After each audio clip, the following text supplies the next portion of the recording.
A priestess is someone that has a soul history of dedicating their life in service to God, in service to the divine, in service to learning and getting closer to God. Society has essentially told priestesses that they don't exist, and we don't really have a place in society until we make one for ourselves. And that requires so much strength because we have to really own who we are. Your energy when you go into a channeling session is everything. Demonic attachments are real.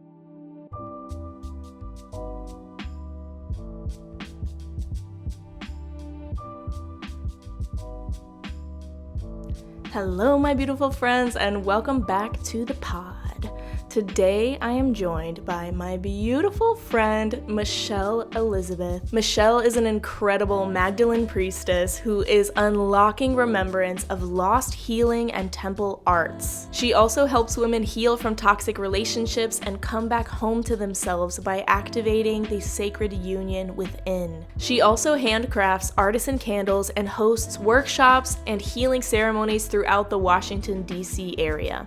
I am so happy to have Michelle on the podcast because today we are talking about the priestess archetype, which is one that resonates very deeply for me, and we had such a great episode. We are discussing the different kinds of priestesses that have existed all over the world, many of which have been lost, forgotten, or erased, and are now coming back online. So many women are tuning in with this energy and wanting to embody this priestess archetype. And so that is a big part of what we are talking about in this episode today. Michelle tells us the story of a past life regression she experienced where she remembered being a priestess in ancient times and how this experience catapulted her into this journey of activating her inner priestess. She also gives some tips and modalities that women can use to activate this inner priestess within them, and the many initiations that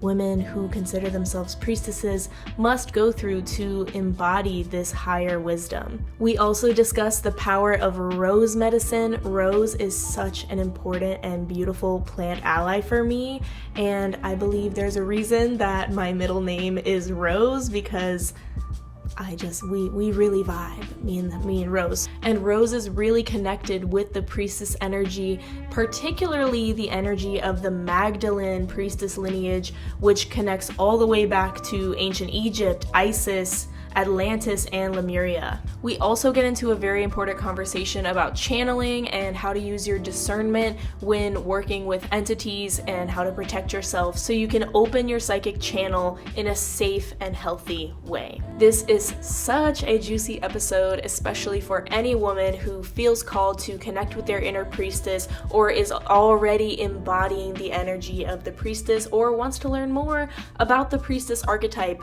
I believe if you felt called to this episode, there's a reason for it. And so I hope that this episode can help you to activate your inner priestess. And without further ado, let's get into it.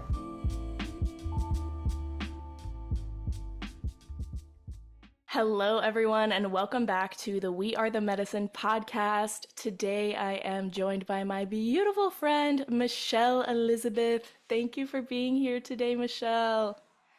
Thank you for having me. So when we were preparing to record this podcast, we were like, okay, what should we talk about? And Michelle said, I want to discuss being an ancient priestess in a modern day world. And I just got full body chills. Like, it was a full body yes. And so I'm so excited because the priestess archetype is something that I really deeply resonate with. And I would love to hear your perspective of what is this priestess archetype?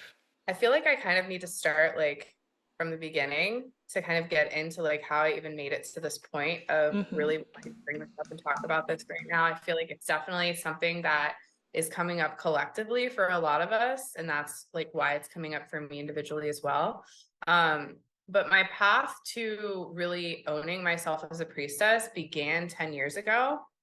And it's been a very gradual process of remembering and forgetting, I would say. Initially, when I got the download about being a priestess, it came through in a past life regression session. I got really into past life regression hypnotherapy for a while because I had a lot that I needed to work through from past life trauma.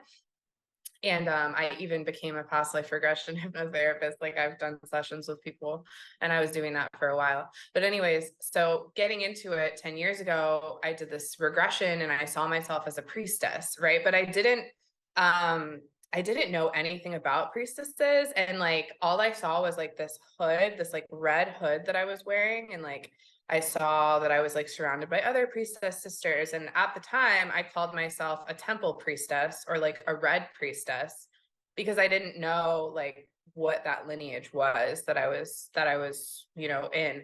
And so I would say a priestess is someone that has a soul history of dedicating their life in service to God, and service to the divine, and service to learning about God and getting closer to God. And we've spent lifetimes in temples and in like groups, just learning, teaching, downloading. A lot of us have roots in ancient societies like Lemuria and Atlantis. And some of us also are seeded with starseed DNA. Like myself, I know that I have some Pleiadian DNA. And I think that that's pretty common for priestesses to start to remember, whether they're actually from other star systems or they're like integrating DNA from other star systems. It's a really, really, really powerful process of an ancient waking up and remembering. And it's one that can be very overwhelming / lonely at times, because what has been coming up for me in my journey is that society has essentially told priestesses that they don't exist, and we don't really have a place in society until we make one for ourselves. And that requires so much strength, because we have to really own who we are to do that, And so it's taken me a while. It's taken me 10 years to really be like, this is who I am, and it's badass. And I'm so grateful to have that remembrance and to just feel at home in myself again. Like, it's amazing. It really is like an initiatory process for sure. And the way Yeah.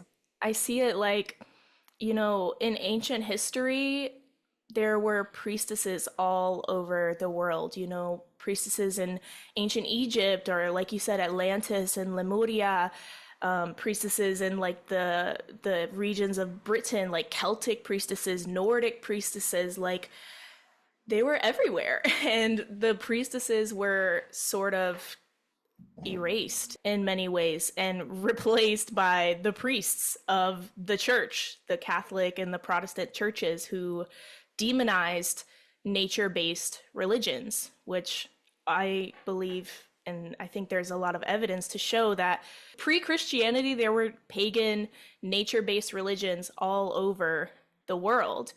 And because Christianity did not understand these practices and they saw the power in them, they wanted to control it and erase it, because they wanted to be the power instead of allowing people to activate their own power, which I feel like is a big part of the priestess energy, is just being in your own power and knowing like the magic that you hold within and being able to activate that within others.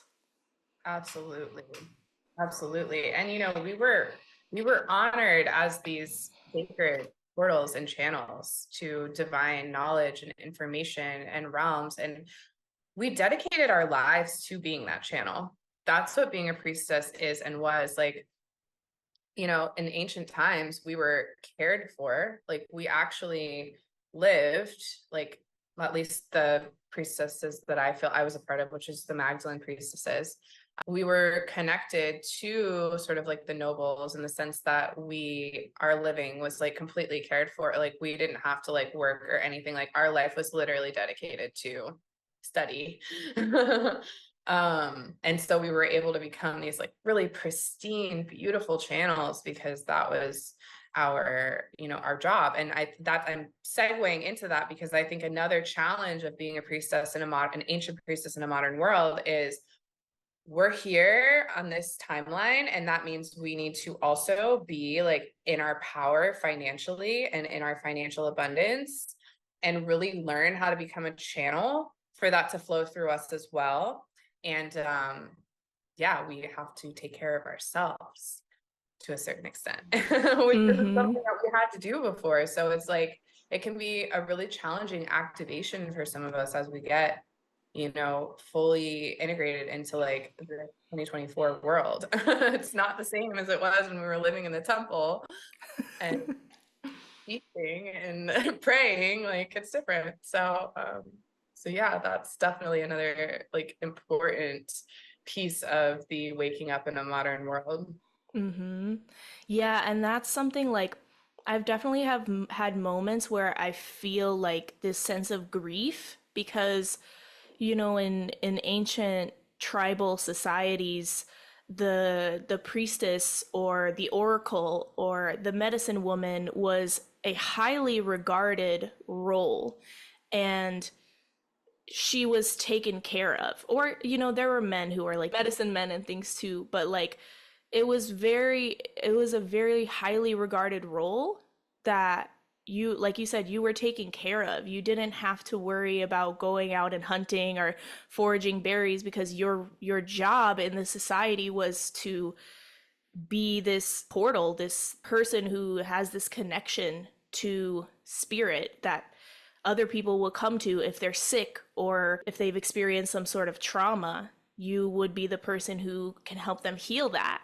And now in this modern society, we are like, we feel these activations happening and we feel this remembrance, but we still have to find a way to acclimate and like you said, make money and learn how to share our gifts in this world where we are now free to share our gifts, which I've really dealt with a lot of like the witch wound things of feeling these like past life remembrances of having to hide my gifts and having to keep them in secrecy because I could be killed.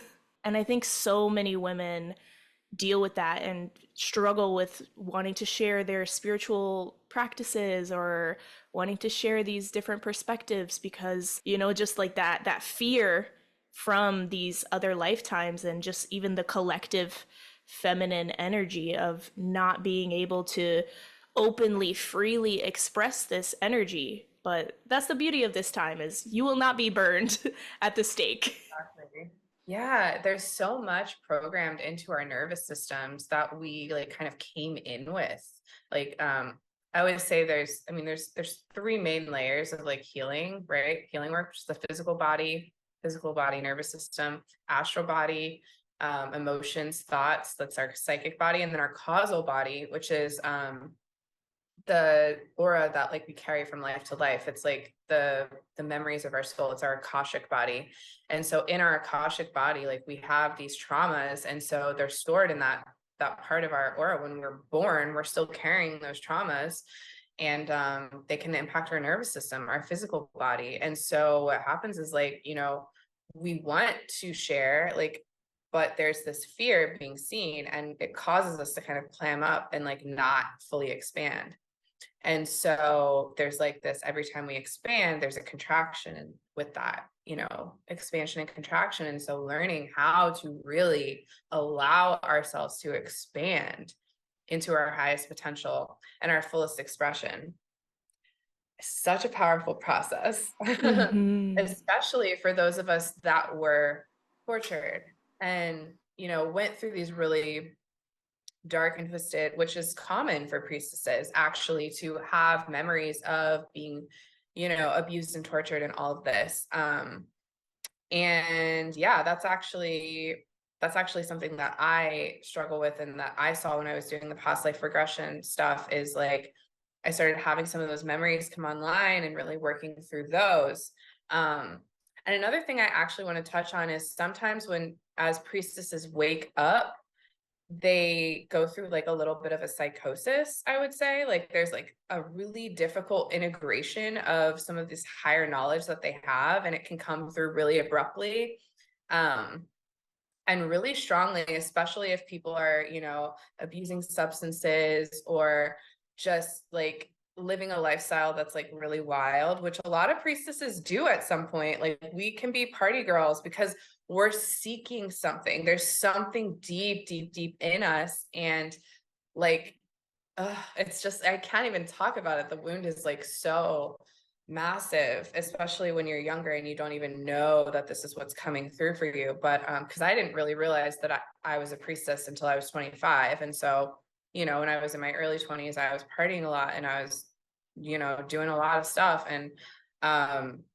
And so, yeah, when I came online as a priestess, I did go through a period of what I would call psychosis for 6 months to 8 months, pretty heavily, to the point where I decided to go live in an ashram in India for 2 months straight because I was like, I need to ground myself. I need to center my energy. I need to be around people that understand what I'm going through and aren't going to like just put me on drugs. Because I knew if I went to a doctor in the States that they were just going to medicate me. And I knew that what I was going through was a spiritual awakening and a spiritual Kundalini awakening because I looked it up. I was like, oh, this is what I'm going through. So yeah, I think that is definitely something to just talk about and bring up because I've seen other sisters go through it, and it can be really hard and scary to watch someone go through that psychic crisis point. But most priestesses are able to ground back in and get it together and move forward and flow forward, especially, and this is another thing I want to say, when we have other people around us that can reflect back to us who we really are, and we're around other priestesses, or we have other priestesses in our network, so important. The most important thing that we can see ourselves, because we can see ourselves through the reflection of these people, and that helps us feel more sane and like we do exist. Because again, it's really this like, am I real? I'm like gaslighting myself, like, am I a priestess? Like in the beginning, that's how it felt. Because it's like everyone's telling me that like this is crazy or like this isn't a thing, but it's Right. as soon as you have people around you that can be like, yes, girl, own it. Right. I feel like in a lot of ways it's a result of our society not being acclimated or acknowledging the spiritual nature of life. It's just a reflection of the desecration of the feminine in a lot of ways, right? Because the masculine is like in the material world. And there's been this prioritization of the masculine, and the only men are priests in the church and things like this. So I feel like our modern society doesn't know how to deal with spiritual things, like when people are dealing with psychosis or things like that, or even schizophrenia. Like, we don't know how to navigate the spiritual realm because we've just completely denied that it exists altogether. And we're like, science is all that's real. And that can make it really hard to, when you're getting all these spiritual downloads and having these remembrances and activations. And I think it's important to have, like you said, people around you who can validate what's happening and who can help you to integrate this knowledge and these experiences. Absolutely. And I think that the circle that we're both a part of, that has helped me so much. Like I feel like even in the last 6 months, I've made so much incredible progress in really owning myself just because I finally am around other sisters that really get it. And the other thing that's helped me a lot, and I wanted to talk about this, and I actually have my altar behind me. This is my main altar. I have several altars in my house, but this is my main altar that is in my living room, and I like to keep fresh roses on it, and I like to come and sit and pray at my altar daily. And even if it's just, some days it's longer, right? Like some days it's just a moment. I light a candle, I have an intention, but I pray daily, and prayer every day has changed my life. It has transformed that is what the priestess is about. Like, we love prayer, we love devotion, and so I think if you're an ancient priestess waking up in a modern world, one of the very first things that you can do for yourself is to create a space in your home to pray often, daily, as often as possible. Maybe, as often as you think about it in the beginning, but really building that habit of prayer is a really, really, really good first step in owning who you are, and like just bringing so much peace and beauty and transformation into your life as well. Like, I can't even like explain how powerful prayer is, honestly. Yeah, prayer, and like prayer is something that I feel like I've had to work on my relationship with it, because I, for so long, associated prayer with like going to church and like, reciting these Christian prayers, which actually Christian prayers are very powerful in many ways because they have a lot of like charged energy. But I think that I've had to, in some ways, heal my relationship with prayer and just the concept of prayer, because it's really just speaking with the divine, asking for guidance, praying for you, setting intentions. And it doesn't, I feel like the way I grew up learning about prayer when it comes to like church and things like that, it kind of distorted my perception of what prayer really is. Totally. For me, and this doesn't happen every day, by the way. Like, I'll try and set an intention or give a gratitude or something daily, but for me, there are moments where the channel is just open and the channel is strong, and all of a sudden, this beautiful prayer pours out of me, just so heartfelt. And that might happen 2 or 3 times a month, where it's just like amazing, incredible. And it might even pour through in a poem or in a song that's created or something like this as well. Doesn't always happen at the altar, but sometimes it does. And sometimes it even happens in the bathtub. Really, all that it is just kind of closing your eyes and just speaking with whatever is on your heart. And that becomes a prayer. Usually, like, if there's anything that I'm wanting to resolve, I might talk that out. And then that usually turns into like, thank you for the things that I do have. And then like calling in what I want. And then sometimes, of course, like, we want to incorporate blessings for others. But that's really kind of the structure of the flow of how it normally happens. Sometimes we're so frustrated. And in those moments of frustration, we're just like, blah, and we just like talk out loud. And then all of a sudden it becomes a prayer. That's like a great way for me to move through really frustrating points as well. So And I feel like that's a big part of what has brought me back. I just like, even when I wasn't as spiritual as I am now, I would find myself coming to pray in those moments where I'm just like, I don't know what the fuck is going on right now. Like, I need help. For a few years, I actually considered myself atheist. And so I would get to this point where I was like, I don't even know if there is a God or what is going on, but if there is, like, can you help me? Because I need help. And so yeah. I think that, those moments can really bring you back, and learning to incorporate that prayer in your daily life, not just when you're having a hard time, and calling in those things that you desire, and aligning with them, and having these conversations with your guides and your angels is so powerful, and it really can change your life. And having a community too, like you said, is really important. The community that we are a part of, and just like my work with the medicine, has really, that's been like the big catalyst for me to get back into my prayer. Same. It's really taught me how to pray. And oh, I could cry. I love it so much. Prayer is so beautiful.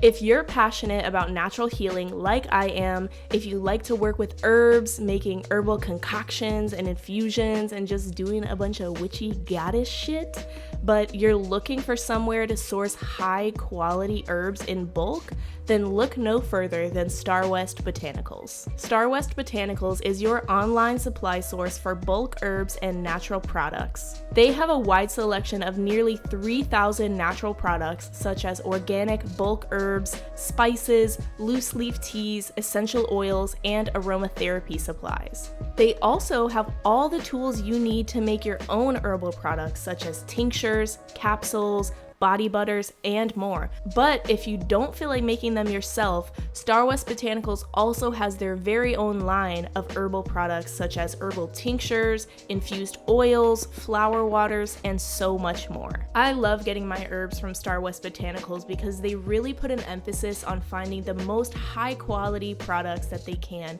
and I really love making my herbal remedies with their products from their store. So if you're interested in getting some amazing organic herbs, natural supplements, tinctures to support you in your healing journey, you can find them by clicking the link in the show notes and checking out their store. Thank you so much for listening to this ad and supporting this podcast. And now let's get back to the show.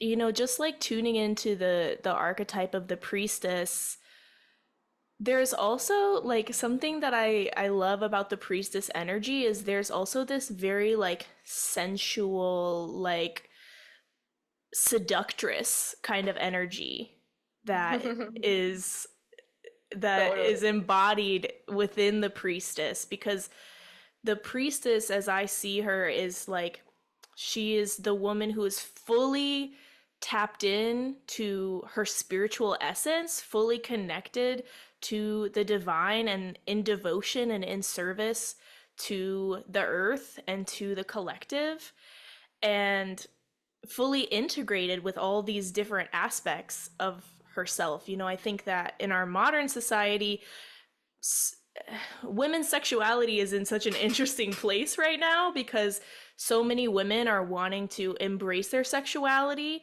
And I think that we're kind of in that like pendulum swing where women's sexuality has been repressed for centuries. And now women are like, fuck you, I'm just gonna get naked and shake my ass.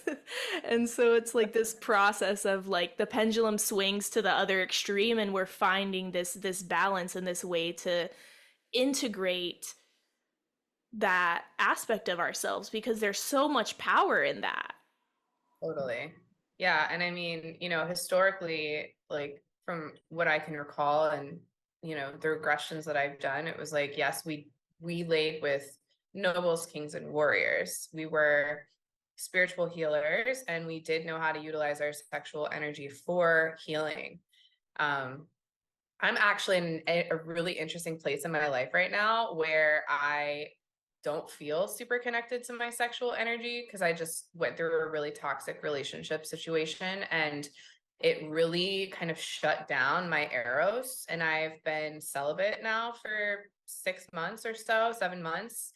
And I'm just like, it's the first time in my life where I don't feel like super connected to myself sexually, and like I'm not like out there looking for sex at all. Like I'm really taking all of that energy and all of that time to go inward.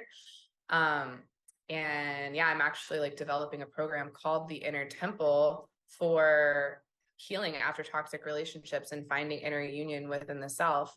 And I know at some point I'll be reintegrating those other aspects of myself and coming back online and all of that work.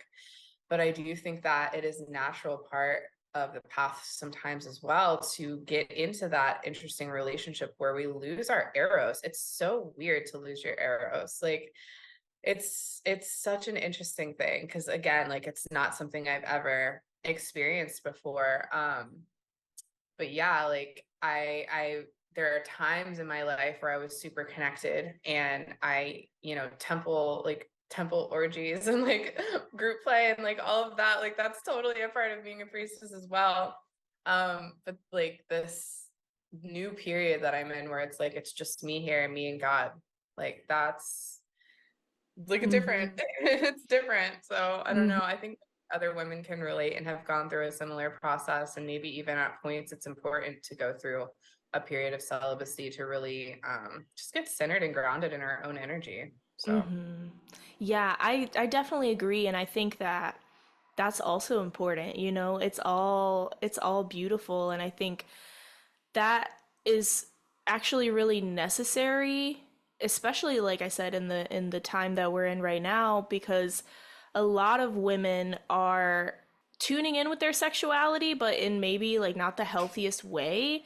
And I know that I have in the past. Like I've had a phase. I had a phase years ago where I was single. I had gotten out of like a traumatic relationship, and I was just like, I'm gonna do these men how they do all the women all the time. Like I was using that seductive like succubus energy and just like kind of using men as like my play toys, and I didn't actually honor their king. You know what I mean? Like, so it was very much like unconscious use of my sexual energy. And something that I realized recently for myself is that the only way I was ever taught to work with my feminine energy was to manipulate men. And because my mom, she was very masculine, like very masculine, but she also had this like seductress like deep side of her as well. And she, like, I just have these memories of her telling me when I was little, like, oh, if you want your dad or you want this guy to give you something or to give you a cookie or whatever, like, just go bat your eyes at him and, like, be really cute and, like, he'll give you what you want. And so that was, like, the only way that I learned how to have a relationship with my feminine energy. And that was more in, like, what I would say is like the dark feminine realm, which isn't necessarily bad. It's just learning how to work with it. So I also went through a period after that of being like celibate and not having any sex. And then I got into a relationship. And that's been a really interesting process because I feel that I went through that too, that period of just like kind of being numb sexually. And like now I feel like I'm getting to this place of like wanting to awaken that part of me again and integrate that in a healthy way. So it's all beautiful and it's all just a part of the process. totally. Totally. Mm-hmm. So, what would you say are like some practices that can help women today get in tune with their inner priestess? Yeah, I think really it is about developing inner communication with yourself and really just self-intimacy. Um, if you're somebody that is comfortable with exploring like psychedelics and you have experience with that and that feels good to you, um, I personally like solo mushroom journeys because I think that they can be really, really beautiful containers for self-intimacy. Um, I like to do solo mushroom journeys once every 3 months or so, usually kind of like intermittently between circles, and working with the medicine. So yeah, I love that as an idea. And just, it's really just about developing your relationship with yourself. I think the very first tool that I utilized to start to develop that inner communication was tarot. I started reading tarot cards, and I've been reading them now for 11 years. I used to say 10 years, but now 11 because it's 2024. So yeah, I've been reading them for 11 years now, and tarot is a beautiful tool for communication with yourself, or oracle cards. I just think they can be really powerful. Of course, I do like to practice good spiritual hygiene with psychic tools and work like that. So I think it's important to have like a prayer that you say where you call in like the angelic support or whatever you work with as far as your protectors, and also making sure that you're cleansing your cards and just practicing good spiritual hygiene so that you're calling in good energies to support you in your channeling. But yeah, I love tarot as a tool for going in. I also really love journaling as a tool for going in. I think the key in activating as a priestess is actually in. It's like all in. And then as you go in, you start to reflect outward, you know, it starts to reflect back to you externally. And yeah, I think that just those practices alone would be good. It's also like having an altar space is really a great step in the right direction. Like having a place where you can come and sit and pray, or just even just come and sit and you just feel like reverence, you know? And I also feel like the connection with nature is such a big one because I think that the priestess or the medicine woman, whatever archetype resonates with you, like the essence of it is to have this deep connection and communication with the earth and being able to go out in nature and observe the flowers and the trees and the bees and to learn from them because that is what like I think has been erased in a lot of ways. I mean, it's coming back and it hasn't been fully erased, but you know, I think like I said earlier, people all around the world, like all of our ancestors, I would venture to say, at some point practice some sort of nature based pagan religion. And the priestesses, the medicine women, are the ones who had this deep connection with nature and knew which herbs would work to heal this ailment and also had this deep connection with the spirit. You know, it's that balance that's necessary because we our spiritual connection and our connection to our guides and the celestial realms is so important, and also the balance of that connection with the earth and the nature and the plants and like you said, like the mushrooms or ayahuasca, these different medicines can really help to activate these essences within us and to heal whatever needs to be healed in order to embody this energy in a more powerful way and be have the courage to share it and speak it because what this world needs now is more priestesses. Like we need I the would say, priestesses. We need the women in their power. We need to return the priestess to her rightful place upon the throne, you know? absolutely. And I do want to mention rose specifically as we're talking about nature and plants. Um, Rose is such a powerful ally for tuning into your priestess, just really owning your priestessness. I started working with Rose after my breakup last fall. I was drinking rose tea daily already, and then getting into our community where Rose is such a powerful ally and guide there. And Rose really was a gateway for me to recognizing and realizing the specific lineage of priestesses that I feel connected to, which is the Magdalene Isis priestesses. And like I mentioned earlier, I also have always felt connected to the Pleiadians. Like I've been channeling them intermittently for the last decade or so. And they're also ironically connected to the Rose, which is in Mary Magdalene and Mother Mary. And so it's kind of just like all tying together now. But I'm like, it's so beautiful when like all the pieces start to like make sense in the story. But yeah, the blue rose is a rose that especially in the Pleiadian teachings, as well as bringing in Mary Magdalene energy. The blue rose is one that you can work with like in visualization practices. There's a workbook called the Pleiadian workbook, and there's also like a Pleiadian tantric workbook where they have a lot of visualization practices that you can really get into that involve the blue rose. And just having roses present on my altar, like I have roses all over my house, like pictures of roses, and just like oh, Rose, I highly recommend working with her as a way to deepen. Rose, how could we forget her? I mean, I feel like she's the ultimate priestess. And what I love about Rose is that for me, she embodies all aspects of the feminine. Like she embodies the light feminine, the cute, like dainty, beautiful aspect of the feminine, and she also embodies like the darker aspects of the feminine rage. She's this beautiful, fragrant soft flower, but she also has these thorns, and she's like, don't fuck with me. Okay? She's like, sacred boundaries. I will hurt you if I have to.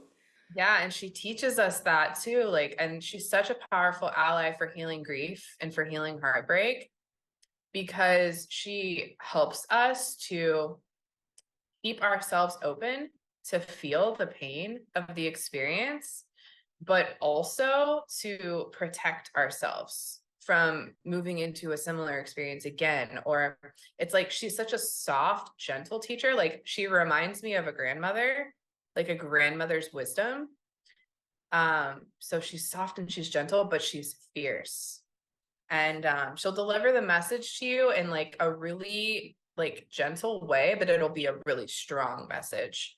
So love her for any kind of heartbreak or heart pain or even opening the heart in general, which the heart is the portal to higher communication. If we're going to be meeting with our guides and source, and we have to do so from our heart space. So that's the best place to do it from, our heart and our crown chakra. So an open heart is an open channel. Yeah, she's so powerful for the heart healing, and I really do feel like she just embodies the perfect balance of the softness and the strength of the feminine, and she's just such a powerful teacher. Definitely go and drink you some rose tea. Go get some right now. Put some rose petals in your bath. Yes. And I would love for you to share your perspective on this is something that I've kind of been learning more about over the last couple months, or the last 6 months to a year, maybe.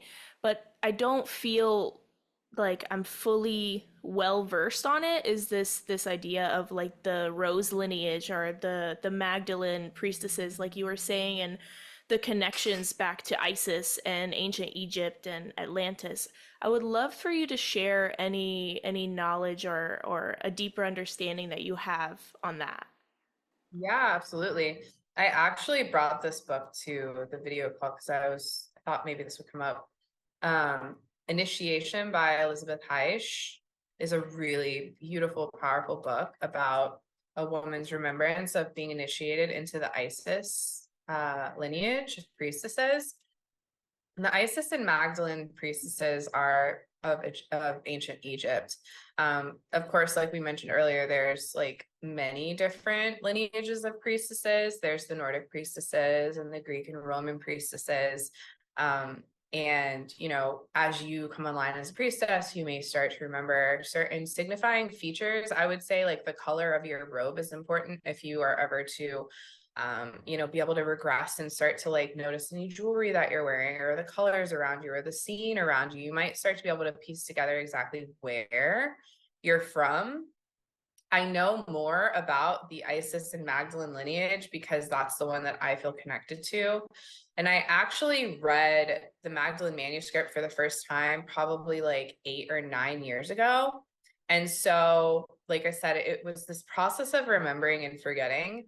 When I finally came back around to this idea of being connected specifically with the Magdalene lineage, which was only in the last like year, even sooner than that, like 6 7 months, honestly, where I like really was like, oh my God, like this is where I'm from, this is who I am, and I can own that with like 100% certainty. So know that like your process of actually being able to say like I'm this kind of priestess like might take some time. And also it doesn't necessarily matter in the beginning as you're coming online, and it can just be more helpful at a certain point in your journey to be able to identify where you come from, because then you can start, it feels like home, coming home, and you can start to activate and bring online specifics for that particular lineage. So one of the specifics for the Magdalene lineage is that the Magdalene lineage, they work with oils and fragrances a lot in their rituals. And I'm actually a candle maker. I have some of my candles burning in the background. I've been making candles for 10 years. So I actually have a candle business called Fire and Bloom. And so, yeah, so the working with the fragrances and working with oils and all of this, like when I found that out about the Magdalene priestesses, I was like, oh my God, especially because one of the memories I had from my regression was that someone had come to me for an oil that I had made. So I've been making oils and working with scents and fragrances like in many timelines. And there's something about candle making for me that's always felt so ancient. And I really do feel super multidimensional when I do it because I feel like I'm tuning into all these timelines of self. Um, so yeah, that's in you know, they work with oils and their rituals. So they have a heart opening ritual where there's oils involved and massage. And then there's the famous like foot oil rituals and baths, which are even spoken about in the Bible a little bit there. But the Magdalene priestesses, they have these like beautiful cleansing rituals where they'll massage the feet. Um, with Isn't these there like a story in the Bible of like when Jesus is resurrected or something? Like Mary Magdalene comes and like rubs his feet. Is that Yeah, okay? I think totally. I Yeah. heard that recently. Yeah, actually, you know, it's funny because like I've been I was raised Catholic, but I haven't read the Bible in so long. And like I've been definitely on this path of like more goddess worship than anything else. And even getting into the Christ frequency, I do so through like Sophia and Magdalene. But I have had this like strange urge to like go back and like read the Bible. Like I just want to like do it again. I don't know. Um, and that's been a really interesting thing for me because I'm like, whoa, like I have been like in this deep study of goddesses, and like I even got super into the Vedas and like just studying Hinduism. I think I loved Hinduism because they actually acknowledge goddesses in Hinduism. And I think that's what like drew me to it initially. But I actually have a Hindu goddess tattooed on my arm. I got that in India when I was there. I love Um, that. in meditation. So it's Durga. But yeah, so I don't know, like it's weird. I feel this like draw to kind of like revisit certain stories and things. And I actually also just downloaded Anna, Grandmother of Jesus story from Audible that I'm going to be listening to, and I've been listening to The Madonna Secret, which is all about like Mary and Mother Mary and Mary Magdalene. So yeah, I don't know. It's Mm-hmm. like it's just as far as the lineages go, like again, it's that's something that will come to you over time, and it's more important to just like develop your inner communication, and then as you start to get those details and piece those stories together, like I feel like the resources are going to come to you and like the memories will come to you, and you'll figure out exactly, you know, where you align with the most. Mm-hmm. Yeah, I really love that. And yeah, it's been an interesting journey for me too, because like I said, for a few years I considered myself atheist, and I was really just like I did not like the rules and the restriction that Christianity Yeah, sold to me, you know? they don't acknowledge the feminine really, like it's Mm-mm. the virgin or the whore. It's not. Yeah. Yeah, no, there's no integration of like what of the purpose of the feminine, the importance of the feminine. It's all just like and it's actually funny because I think that the teachings have just been distorted and they've been overtaken by like these patriarchal structures and these forces that want to control people. You know, it's been used to just control people, which is really sad because there is a lot of beauty and a lot of wisdom in the origins of Christian mysticism. And especially now that we have like the Gospel of Mary. I don't know if you've heard of, they say it's like the Gospel of Mary Magdalene. That was discovered when they discovered the Dead Sea Scrolls. I think, I don't remember. It was sometime in the 1900s, like that I think so, that they discovered the Dead Sea Scrolls. And with that, they found the Gospel of Mary, which really dives into a lot of that aspect of like the feminine and all of these things. And it's just so funny. It's like she's been hidden away, and then they made this discovery, and she's like, okay, I'm ready, like I'm ready to come back, I'm ready to be reintegrated into what we see as Christianity, because there's so many pieces that are missing. Totally. And Magdalene herself was, sort of miscast in at what I would call traditional, like the stories that have been passed on, like that you might hear that, oh, she was a whore. Like, no, she wasn't. She was a priestess, and she wore a snake bangle because that's what all the priestesses wore, because they were priestesses of Isis, which worked with the serpentine power. Um, but she wasn't a whore. She was a Mm. priestess.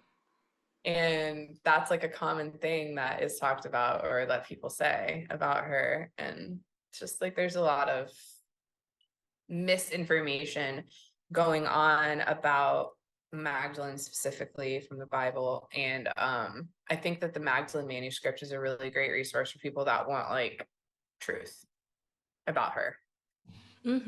Definitely. And it's just so funny how it's like the church has demonized so many things, like anything that can just connect you to yourself and your own power and your own sovereignty, that's Totally. evil and that's demonic. And it's like, Totally.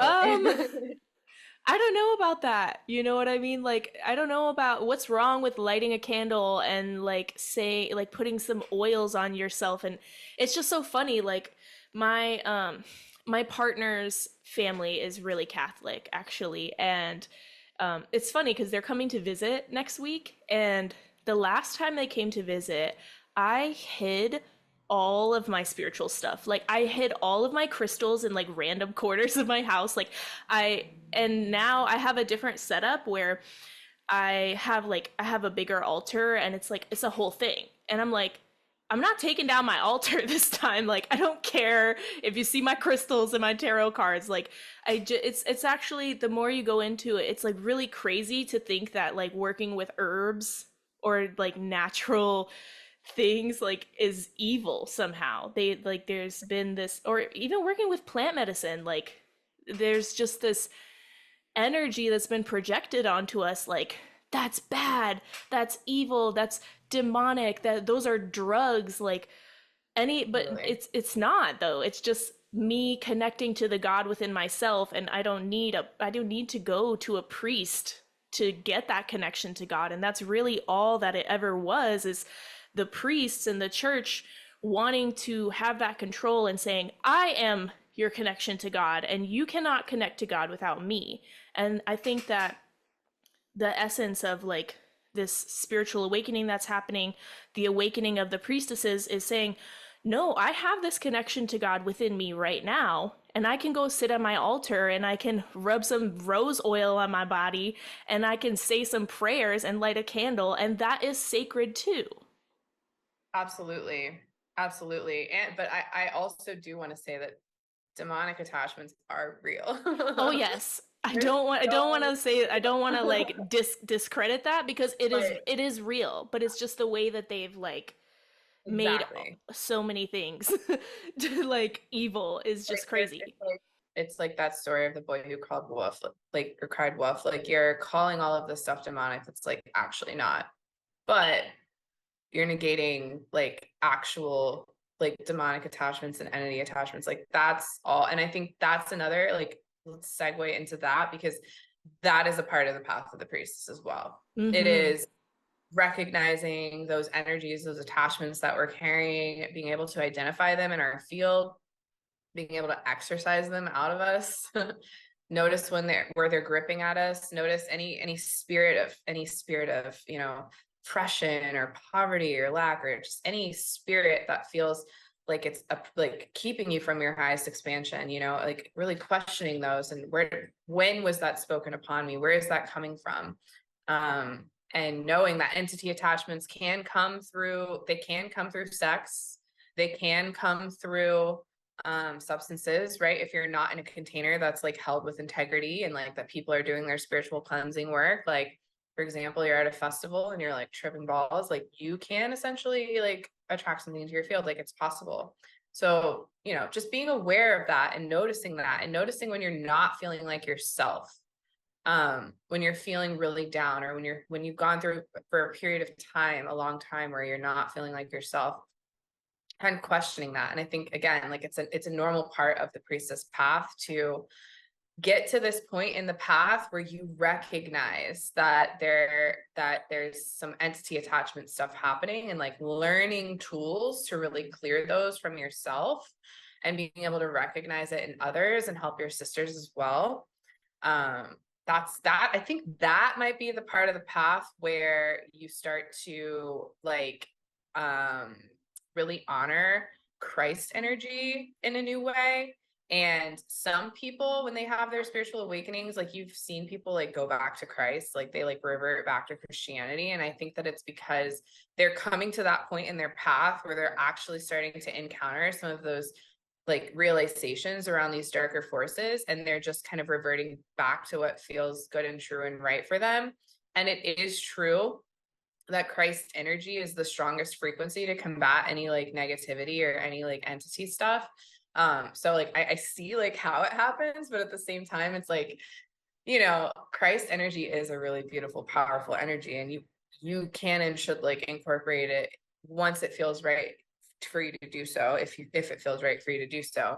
But I personally think that there is so like it's a piece of the puzzle. It's not like the entire puzzle, but it is the highest frequency that we have access to dispel any darkness or anything that is like coming into contact with our field that doesn't feel right and true for us. And it is the most beautiful, powerful frequency of truth that we have here. I think it's like essentially the frequency of love, you know. That's how I kind of process it. I love that. I deeply resonate with everything you said, and it's really important to acknowledge that. I think that there is a lot of fear around entities and like demons and all these things, but it's like, nah, this shit is real. I've experienced it myself. I know you have. I know many people that have. And it's actually a lot more common than you think, and the entities can be passed down through your lineage, or like you said, through sex, through relationships, through from your parents, or just different things. And I've noticed that too. A lot of people getting like the new age to Jesus movement. It's like a whole thing.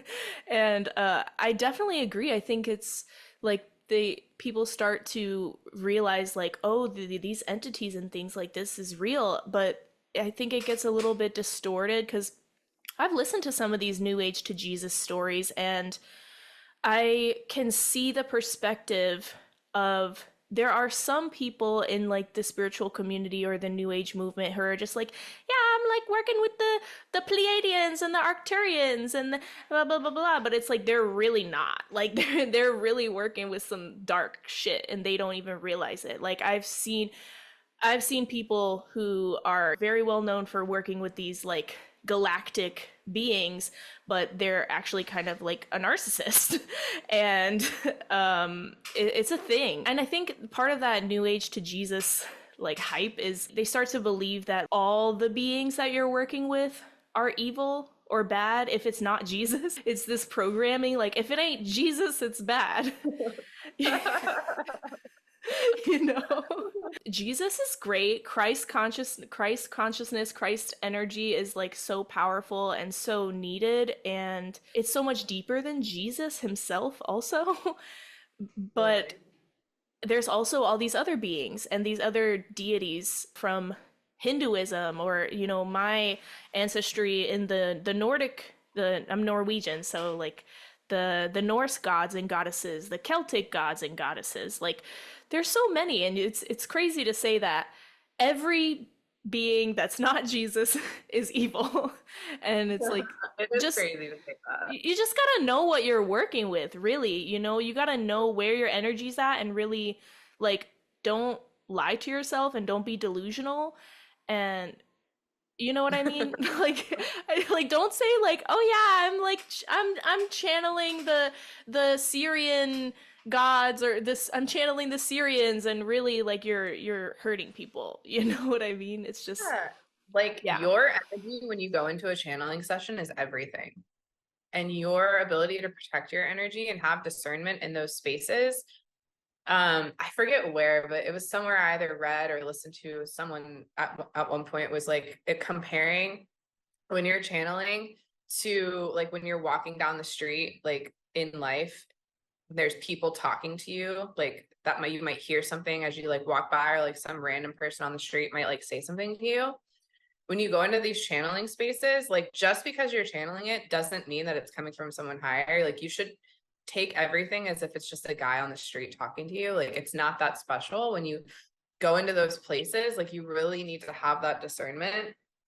Maybe have like one being that you're like working with intimately, maybe figuring out who, and it's going to feel in your heart like a very high frequency. When you connect with a high frequency energy, you're not going to feel any anxiousness, you're not going to feel fear, you're not going to feel confusion, you're not going to feel any of that. It's just going to feel like warm, loving energy. And if it doesn't feel like that, you don't want to talk to it. It's just a random dude on the street. Like the what that dude on the street doesn't matter to you, what they say. Like having discernment in those spaces is super important, and definitely something as a priestess that many of us need to learn, because we often are channels. So Mm-hmm. Yeah, that's so it's so important. Like as we're navigating these spiritual realms and wanting to activate these aspects of ourselves, it's so like that's why I think this podcast and spaces for women to learn these things is so important, because we don't have a lot of guidance. There's not a lot of teachers. I mean, there is now, but it's like in the way that society used to be structured, you know, thousands of years ago. It's like you had like the high priestess, and you learned from her how to navigate these things. But it's we're now kind of thrown into the into the water, like just trying to figure it out. And I mean, I had actually like around the time that I first felt the priestess energy like starting to activate within me, I had this friend who was really into channeling, and she started out like we would take mushrooms and she would like channel, and she would, I don't know, it's hard to explain exactly what she did, but she started out and she started saying that she was channeling Mother Mary. And then like the more time went on, it just got really weird and she would get into this channeling state, but then she would be like mean and aggressive and like talk down to you or put you down, or like she called our friend a bitch, you know, things like this. Like, and then I was like, whoa, I don't think that you're actually doing what you say you're doing. You know what I mean? Like, and that's an, it got really delusional because she didn't know what she was doing. yeah. And also entity attachments can come through channeling too. Like that's another thing to really be aware of and conscious of. So like know that that's like another pathway for them to come in.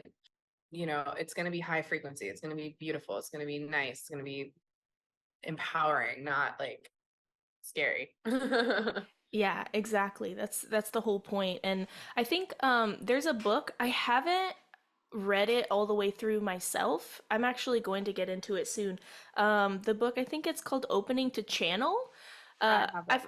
I've heard good things about this book, and I think it's a woman, the author. She talks about like these things like protecting yourself spiritually and how to use your discernment, which I think is really important anytime that you're wanting to open yourself up in that way, because as I have said, I have seen with my own eyes what can happen when you don't know what you're doing and you're just like, "Oh, I'm going to channel." And then before you know it, like you got a demon in you and now you got to go through this whole process. So, like just Totally. be smart. I do actually want to say, because I've mentioned a couple times that I have channeled the Pleiadians. There's one specific Pleiadian that I tend to work with, and I think it's myself as a Pleiadian. So I just want to like preface that.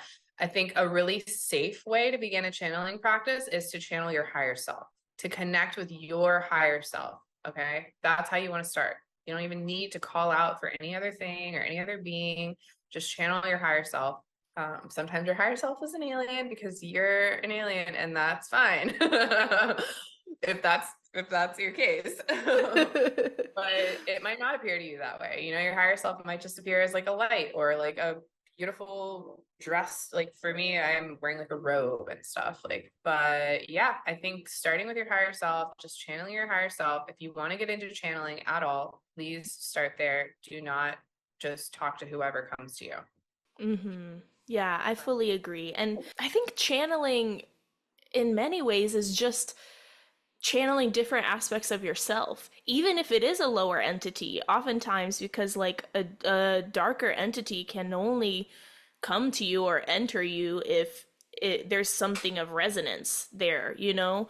So, I mean, I don't know. I don't know what is the absolute truth here, but the way I see it in a lot of ways is like channeling really is just channeling other aspects of yourself. Another book that I'll mention that I think will be relevant is the book How to Read the Akashic Records by Linda Howe, for people that are interested in going into the records, which is a part of channeling sometimes too. So I just want to throw that in there because that book is really powerful. Yeah, and just, like we said, use your discernment as you're going into these practices, because it is such a powerful, beautiful thing and beautiful way to connect to yourself and your guides and these, higher dimensional beings. And we just want you to be smart and safe and, you know, educate yourself. I really hope that this podcast can help all the women out there who are listening to activate their inner priestess and to connect to this archetype within yourself, and to, anchor that in, and to remain humble in that, because there can be a lot of spiritual ego with some people. They'll be like, oh, I'm a priestess now, and I'm so much better than you because of that. And it's like, no. So yeah, I really hope that this could help activate something in anyone who's listening.